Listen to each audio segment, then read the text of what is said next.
everyone, welcome to today's episode on how to real estate, and we are going to talk about a few things that make Tahlequah unique.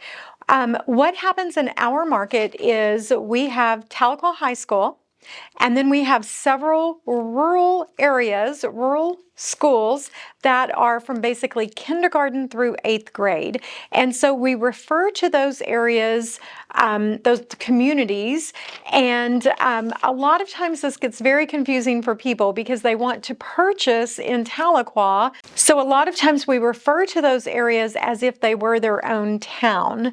And so today we're going to talk about some of the things that you need to be aware of if you're looking to purchase in these little outlying communities. Now, me personally, I absolutely love the outlying communities. My favorite one, oh, should I have a favorite? It's kind of like kids. I really should not have a favorite. Okay, but probably the most popular one in my family would be the Woodall School District and the Woodall community. Now, the reason I personally love it is I actually lived there when my children were younger. They went to that particular school, and we're still very, very connected to that community.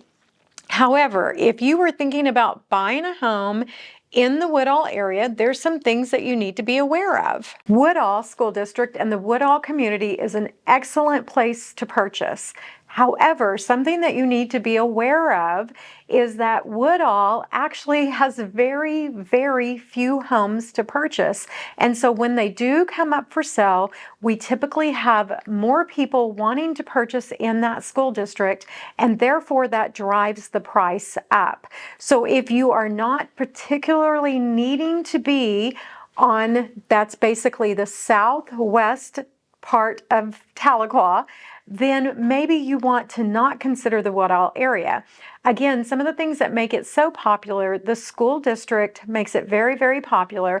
And then the fact that it is probably the closest proximity to Cherokee Nation, so if people are employed there, and then just the convenience of Muskogee and Fort Gibson. So you could very easily live in Woodall and commute over to Muskogee for your job, which I think is what happens a lot.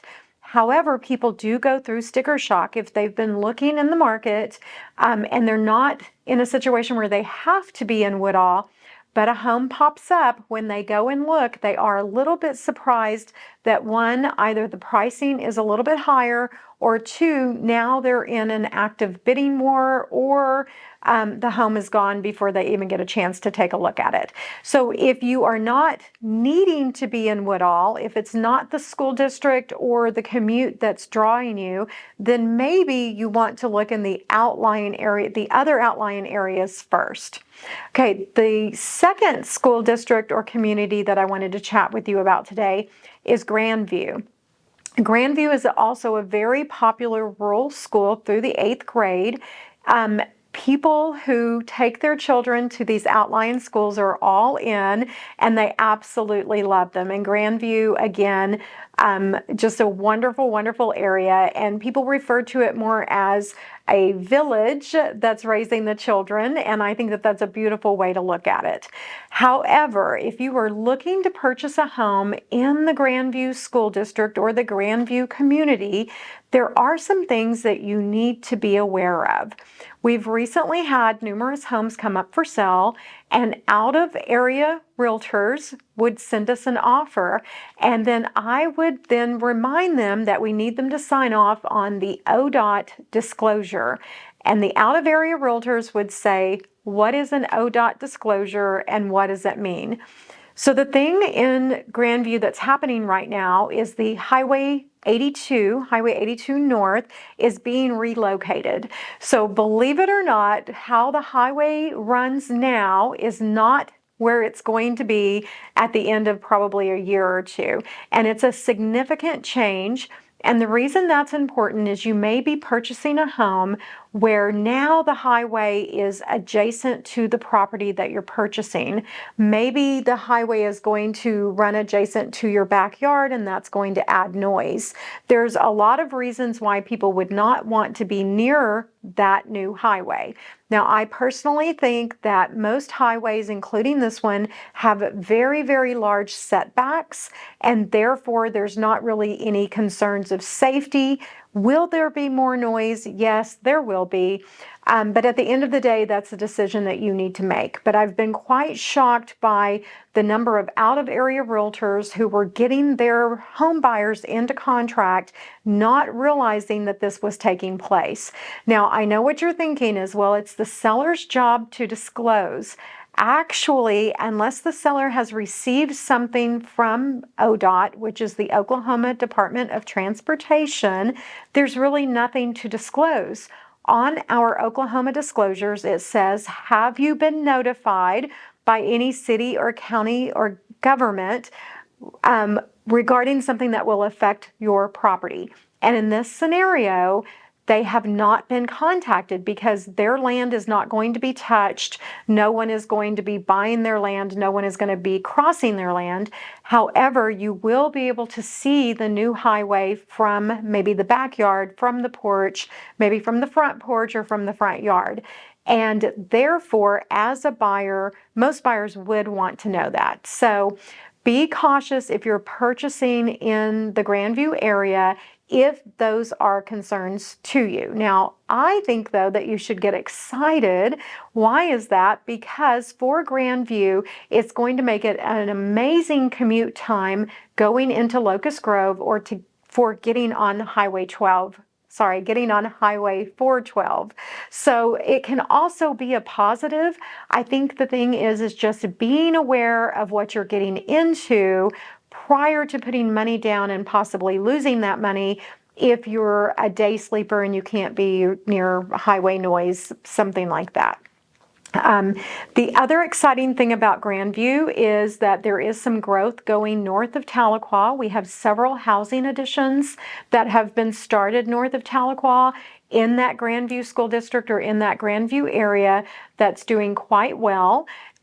Also be aware that the property lines, or the city, not the property lines, but the city limit line has extended slightly north, and so previously areas that were not in the city limits have been brought into that. So these are things that a realtor from out of market would not be aware of and could potentially put you in a situation because you've purchased a home thinking it's out of city limits and that you can do whatever you want. Not necessarily the case. So be sure and check that and find out the level of knowledge that your realtor has. Now, the other one, and kind of the best for last, if you will, is Park Hill. Park Hill is southeast of Tahlequah. We also refer to it as the lake area or Lake Tenkiller area. Some things that you really need to be aware of with the Park Hill Tenkiller area is, again, that's kind of similar to Woodall. Your price points are going to be higher. Why?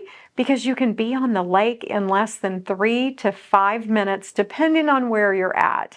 So that definitely makes it more desirable for people of all ages. So therefore, again, when things come up, we do tend to have more interest and potentially sometimes even multiple offers, depending on the price point range. What we typically see is anything under the $250,000 sells very, very quickly. So if you're a seller, you're priced under $250,000 and you've been on the market for longer than 45 days, you might want to rethink that because it could be that the price is not compelling based upon that area. Check with your realtor because you're in a contract with them and I can't answer questions about that. Probably just opened a can of worms there, didn't I? Okay, so other than being aware that price points are a little bit higher near or around the lake, the other thing that we have a lot of people call and request is they want to purchase a lakefront lot. Okay, here's the thing, Jill's laughing because we hear it so often. There is pretty much no such thing because we are a Corps of Engineers lake. That means in the 1950s, the Corps of Engineers came in. It is a man-made lake, and they purchased all of the land that goes around, think of like the shoreline. Now, yes, there were a few holdouts, but if you wanted to purchase any of those, I believe there were under 25 holdouts of individuals who said, no, I'm not selling, and the Corps just made some agreements with them and moved on. But if you were trying to purchase those properties now, those are well over $1 million. Jill, get your checkbook. It's going to cost you. So I'm assuming those are not the lots that you're talking about. So for example, people contact us and say, hey, I see this lot is right there at the lake and I want to purchase it and put in a boat dock. Guys, that's not a thing on Lake Tenkiller. Lake Tenkiller and the Corps of Engineers has put a hold on any new boat docks. The reason I like to talk about this and stress this is it happens a lot where an out-of-area buyer will come in, purchase a lot, and then find out that they're not allowed to add a dock. Just because your land touches Corps land, which then touches the water, that does not give you the right to add a boat dock. And it's very, very important that you do your research or you work with a knowledgeable realtor in the area so that these things do not happen. It can be quite devastating. You can have a beautiful lot that has a great view, but ultimately your goal is to add a boat dock, and then you find out after purchasing that that's not a possibility. So be sure and check out these details. A few more things, regardless of which one of these areas that you want to be aware of, is are there any deed restrictions or covenants and restrictions? We see this in the Park Hill area near the lake all of the time. The subdivisions do tend to have minimum square footages. They also have what kind of materials you can use. And of course, the biggest one for all three of these areas, anytime there's restrictions or covenants, what type of shop building can you build?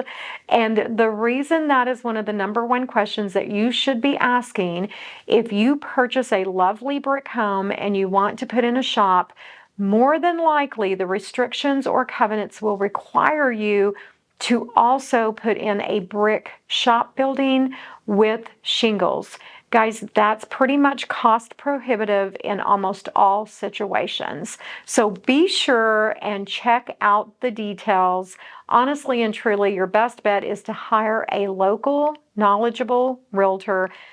Even if it's not me, just make sure it's someone who has proven results and get the answers to your questions prior to the timeline expiration where you could actually end up losing money on the transaction.